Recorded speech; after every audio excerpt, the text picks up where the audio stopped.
ओम शांति। बाबा हम बच्चों को सुबह अमृत बेला से लेकर रात में सोने तक अनेक युक्तियां बताते हैं, अनेक कर्तव्य बताते हैं। बाबा मुरलियों द्वारा हम भाई बहनों को अनेक इशारे देते। ऐसे ही 2 अगस्त को बाप दादा ने हम ब्राह्मण बच्चों को विशेष कर्तव्य बताए कि अमृत बेला सुबह सुबह पवित्र समय, पावन समय, उठकर मेडिटेशन में बैठो, विचार सागर मंथन करो, अनुभव करो मैं आत्मा हूं, हमारा बाबा बागवान है, वही खिवैया है, मैं उसकी संतान हूं। मालिक बन ज्ञान रत्नों का सिमरन करो। स्वयं भगवान ने आकर हमें अपना बच्चा बनाया। वही भगवान जो ज्ञान का सागर है, गुणों का सागर है, शक्तियों का सागर है। तो बाबा की जो भी प्रॉपर्टी है उसके हम वारिस हो गए, हम उसके मालिक बन गए। तो बाबा कहते मालिक बनकर ज्ञान रत्नों का सिमरन करो। बाबा हमें अनेक गुह्य रहस्य बताते, उन रहस्यों का सिमरन करना, विचार सागर मंथन करना, खुद को आत्मा अनुभव करना, यही युक्ति बाबा बताते अमृत बेला। अमृत बेला में बच्चों का कर्तव्य है खुद को आत्मा अनुभव करना, और बाबा के जो ज्ञान रत्न हम बच्चों को प्राप्त होते हैं उन ज्ञान रत्नों का मनन चिंतन करना, उससे मक्खन निकालना। मालिक बनकर जो भी ज्ञान बाबा हम बच्चों को देते हैं उसका स्वरूप बन जाना, उसको धारण कर लेना, धारणा स्वरूप बनकर अपने संकल्प, बोल और कर्म द्वारा उनको प्रत्यक्ष करना। दूसरा विशेष कर्तव्य बाबा बताते दान। दानी बनो, महादानी बनो। दान का विशेष महत्व होता है भक्ति में भी और ज्ञान में भी। बाबा कहते भक्ति में भी ज्ञान रत्न दान नहीं किए जाते, ज्ञान रत्न दान किए जाते हैं ज्ञान में। भक्ति में तो विनाशी धन का दान करते हैं, कोई धर्मशाला बनाते, कोई स्कूल कॉलेज बनाते, कोई अस्पताल बनाते, तो एक जन्म के लिए उन्हें प्राप्ति हो जाती।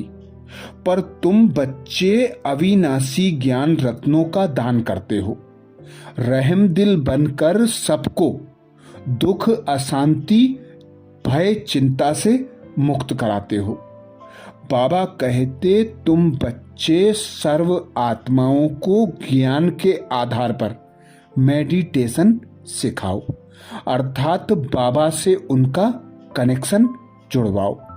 क्योंकि जब वे बाबा को जान जाते हैं, बाबा को पहचान जाते हैं, तो दुख, अशांति, भय से मुक्त हो जाते हैं और 21 जन्मों के लिए उन्हें भी अविनाशी प्राप्ति होती है। तो हम भाई बहनों को भी उसका एवजा 21 जन्मों तक प्राप्त होता है। इसीलिए कहा जाता है संगम युग पर एक का पदम गुना प्राप्ति होती है। हमारा बाबा रहम दिल है। हम बच्चे कितनी ग्लानि करते बाबा की, फिर भी बाबा रहम दिल बनकर हम बच्चों को दुख से लिबरेट करने, माया से मुक्त कराने आते और 21 जन्मों के लिए सुख का वर्षा देते। तो बाबा कहते अभी तुम बच्चों का भी श्रेष्ठ कर्तव्य है रहम दिल बनकर हर आत्मा पर तरस खाकर सबको अविनाशी ज्ञान रत्नों का दान दो। दानियों की बहुत महिमा होती है। देखो अखबारों में भी कितना नाम निकलता है, पर तुम्हें दान करना है अविनाशी ज्ञान रत्नों का। और उन्हें मेडिटेशन सिखलाना है। यही कहना है कि खुद को आत्मा अनुभव कर निराकार पिता परमात्मा को याद करो तो मुक्ति, जीवन मुक्ति का वर्षा मिल जाएगा। तीसरा विशेष कर्तव्य बाबा बताते, तुमको सबको समझाना है कि बाबा आया हुआ है, मौत सामने खड़ा है। गफलत करेंगे तो वर्षा नहीं पा सकेंगे। शुभ कार्य में देरी नहीं करना, अब सीख कर जाओ, क्योंकि कई आते हैं, कहते हैं बहुत अच्छा ज्ञान है, पर सुनकर दूसरे कान से निकाल देते हैं और जाने लगते हैं। तो तुम्हें उन्हें कहना है, सिर्फ अच्छा अच्छा कहकर नहीं जाओ, यह तो प्रैक्टिकल में लाना है। जन्म जन्मांतर का जो बोझा सिर पर है उसे उतरने में टाइम लगता है। तुम्हें खुद को निराकार आत्मा अनुभव करना है, पिता निराकार परमात्मा को याद करना है। अब सीख कर जाओ, इस मेडिटेशन में बैठने से तुमको अच्छा नशा चढ़ेगा। अभी बाप को याद करो, तुम्हारा बाप तो है ना। भक्ति मार्ग में जन्म जन्मांतर याद करते आए हो। लौकिक बाप तो हर जन्म में बदलता है, फिर भी तुम निराकार बाप को जरूर याद करते हो, क्योंकि वह अविनाशी बाप है। विनाशी अर्थात लौकिक बाप से विनाशी वर्षा मिलता है। अविनाशी बाप से ही अविनाशी 21 जन्मों के लिए वर्षा मिलता है। श्री श्री की श्रीमत से ही बाबा कहते श्रेष्ठ बनते हो। आदि सनातन देवी देवता धर्म की स्थापना कराने वही भगवान निराकार पिता परमात्मा आया, अब उसे याद करो।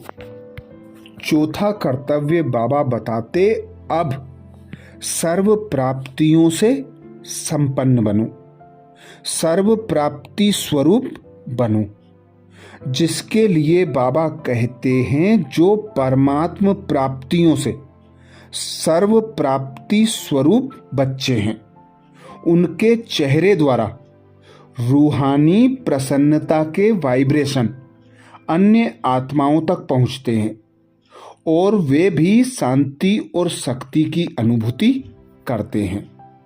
अर्थात जो बच्चे बाप का बन गए, बाप से सर्व प्राप्तियां करते हैं, उनके चेहरे पर उमंग, उत्साह, खुशी, प्रसन्नता स्वतः दिखाई देती है।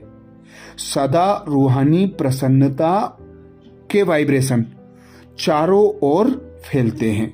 इसीलिए बाबा कहते, एक बाप की याद में रहो, बाबा के ज्ञान का मनन चिंतन करो। इससे ही श्रेष्ठ कर्तव्य होंगे, श्रेष्ठ सेवा होगी, क्योंकि फलदायक वृक्ष अपने शीतलता की छाया में मानव को शीतलता का अनुभव कराता है और मानव प्रसन्न हो जाता है। ऐसे आपकी प्रसन्नता के वाइब्रेशन अपने प्राप्तियों की छाया द्वारा तन मन में शांति और शक्ति की अनुभूति कराते हैं। तो जब सर्व प्राप्तियों से संपन्न होते हैं तो हर आत्मा हमारे द्वारा अनुभव करती है कि ये हर परिस्थिति में एक रस रहते हैं, सदा खुश रहते हैं, प्रसन्न रहते हैं। तो यह भी एक बहुत बड़ी सेवा है।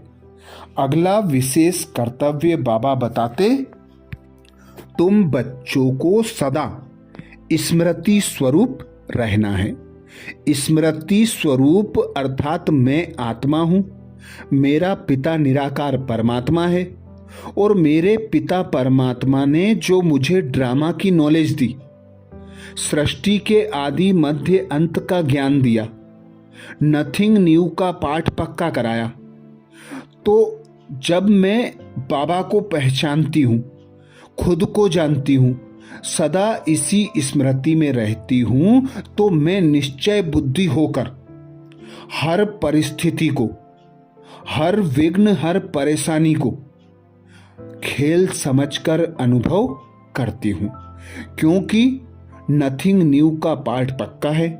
जो भी हो रहा है अच्छा हो रहा है, और जो होने वाला है वह और भी अच्छा होगा, और जो हुआ है वह भी अच्छा है।